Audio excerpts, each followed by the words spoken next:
දවස් 21කින් ජීවිතය වෙනස් කරන තත්පර පහ රීතිය. අපි හැමෝම දන්නවා අපි ජීවිතය සාර්ථක කරගන්න නම් උදේම නැගිටින්න ඕනේ, ව්‍යායාම කරන්න ඕනේ, පොතපත කියවන්න ඕනේ කියලා. හැබැයි ප්‍රශ්නේ තියෙන්නේ අපි ඒක දන්නවා වුණාට ඒ දේවල් කරන්නේ නැති එකයි.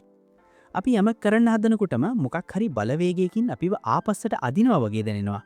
හෙට කරමු, පස්සේ කරමු කියලා හිතනවා නේද?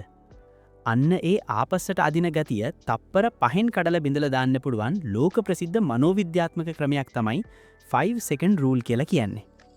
මේක හරිම සරලයි.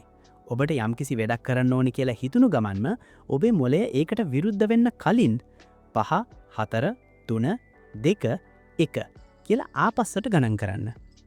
අන්තිම ඉලක්කම කියනකොටම රොකට් එකක් උඩ යනවා වගේ ඔබ ක්‍රියාත්මක වෙන්න ඕනේ.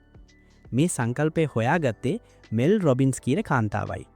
ඇය තමන්ගේ ජීවිතය සම්පූර්ණයෙන්ම කඩා වැටිලා තිබුණු කාලෙක රූපවාහිනිය නාසා ආයතනය රොකට් එකක් යවනෝ දැකලයි මේ අදහස ලබා ගත්තේ. අපේ මොලේ හැදිලා තියෙන්නේ අපිව දියුණු කරන්න නෙවෙයි, අපිව ආරක්ෂා කරන්න. ඔබ අලුත් දෙයක් කරන්න හදනකොට මොලේ තප්පර 5ක් ඇතුළත නිදහසට කරුණු 1000ක් ඉදිරිපත් කරනවා.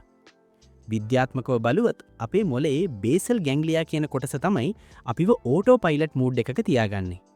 හැබැයි අපි පහේ ඉඳන් ආපස්සට ගණන් කරනකොට ඒ ඕටෝ පයිලට් මූඩ් එක ඕෆ් වෙලා තීරණ ගන්නා කොටස වන ප්‍රීෆ්‍රන්ටල් කෝටෙක්ස් එක අවදි වෙනවා. මේ හරහා මොලේ පාලනය ඔබ සතු වෙනවා. දැන් අපි බලමු මේක ප්‍රායෝගිකව යොදා ගන්න අවස්ථා. උදේ ඇඳන් බැසීවා. එලාම් එක වැදුණු ගමන් මුකුත් හිතන්න එපා. 5 4 3 2 1 කියලා රොකට් එකක් වගේ ඇඳෙන් බහින්න. බිය සහ අවදානම ජය ගැනීම. මීටිං එකකදී අදහසක් කියන්න බය හිතුනොත් බය ඇතිවෙන්න කලින් 5 4 3 2 1 කියලා කතා කරන්න පටන් ගන්න. නරක පුරුදු පාලනය. සිගරට් එකක් බොන්න හෝ ෆෝන් එක බලන්න හිතුණු ගමන් 5 4 3 2 1 කියලා ඒ ආශාව කපලා දාලා වෙනත් වැඩකට යොමු වෙන්න. කේන්තිය පාලනය. කෙනෙක් බනිනකොට පෙරලා බනින්න කලින් 5 4 3 2 1 කියලා ගණන් කරන්න. එවිට මොලේ බුද්ධිමත් කොටස වැඩ කරන්න පටන් ගන්නවා.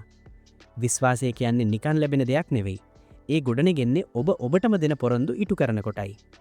අපේ මොලේ පරණ පුරුද්දක් අයින් කරලා අලුත් පුරුද්දක් හදාගන්න අඩුම තරමේ දවස් 28ක් එක දිගට ඒ දේ කරන්න ඕනි. ඉතින් අද ඉදන් මේ 5 second rule එක පාවිච්චි කරන්න චැලෙන්ජ් එකක් ගන්න. ජීවිතේ වෙනස් වෙන්න යන්නේ තප්පර 5යි. ඒ තප්පර 5 පාලනය කරන්න පුරුවන් නම් මුළු ලෝකයම ඔබේ අතේ. ඔබ ඇති කරගන්න කැමති අලුත් පුරුද්ද මොකද්ද? පහලින් කමෙන්ට් කරන්න. දවස් 21කට පස්සේ ඇවිත් ඒක සාර්ථක වුණාද කියලා අපිට කියන්න.